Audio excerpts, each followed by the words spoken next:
छोटी सी चिंगारी माओवाद की उठी थी, उस वक्त अगर कांग्रेस सरकार चाहती तो इसको उसी वक्त दबा सकती थी, लेकिन उन्होंने क्या किया, उल्टा उन्होंने आदिवासी लोगों को जो है वो सौतेला ट्रीटमेंट दिया। उनके बीच में जो एक वैचारिक दूरियां थी उनको कभी भी उन्होंने खत्म नहीं किया। और जब ये माओवाद की समस्या हम उनके सामने आई तो जैसे मेरे भाई संबित पात्रा ने पूरे देश के सामने आज बताया कि सोनिया जी और राहुल गांधी जी की वामपंथी सरकार प्लस उनके वामपंथी सलाहकार प्लस उनके जो वामपंथी मित्र और ये वामपंथी टेररिस्ट और इनको जो भी जितने भी फंडिंग होती थी, जो भी इनके हथियार होते थे, गोला बारूद होते थे, वो उन लोगों से आते थे जिनके साथ ये कांग्रेस की सरकार उठती बैठती थी। तो हम लोग क्या अपेक्षा कर सकते हैं? क्या कोई समझौता इनके बीच और वामपंथी उग्रवादियों के बीच हो सकता था? नहीं हो सकता था। और उसका क्या परिणाम हुआ कि ये जो वामपंथी उग्रवादी हैं ये बिल्कुल आउट ऑफ कंट्रोल हो गए। इन्होंने खून की नदियां बहा दी, इन्होंने 16,000 से ज्यादा अटैक किए, इन्होंने 2,000 से ज्यादा सुरक्षा कर्मियों को मार डाला, इन्होंने छोटे छोटे बच्चों की जो है वो जिंदगियां ले ली, वहां पे नरक बना दिया। इन्होंने तीन पीढ़ियां ये जो है नक्सलवाद की जो आग में है जो इन्होंने झोंक दी। और जब इसके अंधेरे में पूरी तरह से जो ये क्षेत्र है जो डूब गए, जिन छोटे छोटे बच्चों के हाथ में लैपटॉप और कलम होनी चाहिए थी उनके हाथों में इन्होंने बंदूकें दे दी। अध्यक्ष महोदय, इन्होंने जब पूरी तरह से उनका भविष्य खत्म कर दिया तो पूरी तरह से अंधकार में तो अपना हाथ झटक लिया।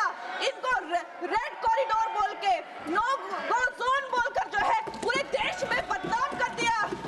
हम भी फिल्म इंडस्ट्री में हम सोचते थे कि इतने अच्छे जंगल हैं, वहां जाके कोई गांव की शूटिंग करते हैं, अच्छा कोई गाना बनाते हैं, लेकिन उस टाइम की जो व्यवस्था है वो क्या कहती थी, अरे ये जो आदिवासी लोग हैं ये बड़े ही उग्र होते हैं, ये देश के साथ नहीं रहना चाहते, वहां शूटिंग मत करिए।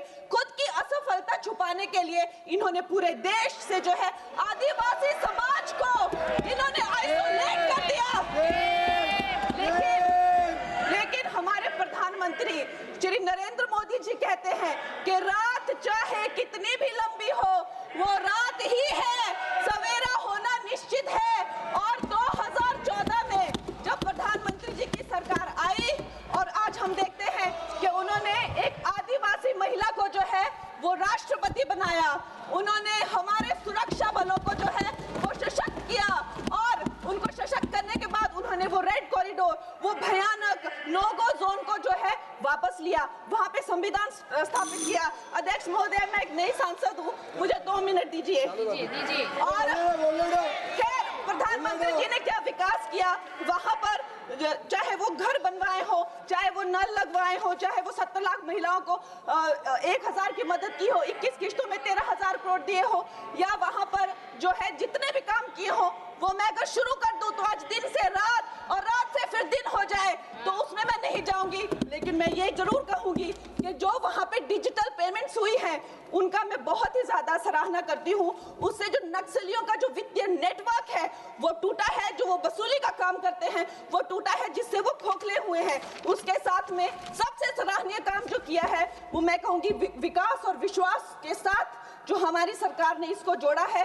उसके उपरांत जो है उन्होंने जो समर्पण की नीति अपनाई है, 8,000 से ज्यादा युवा जो हैं वो समर्पण कर मुख्य धारा से जुड़े हैं, उनको 5 लाख की राशि और उनको रोजगार दिया जा रहा है।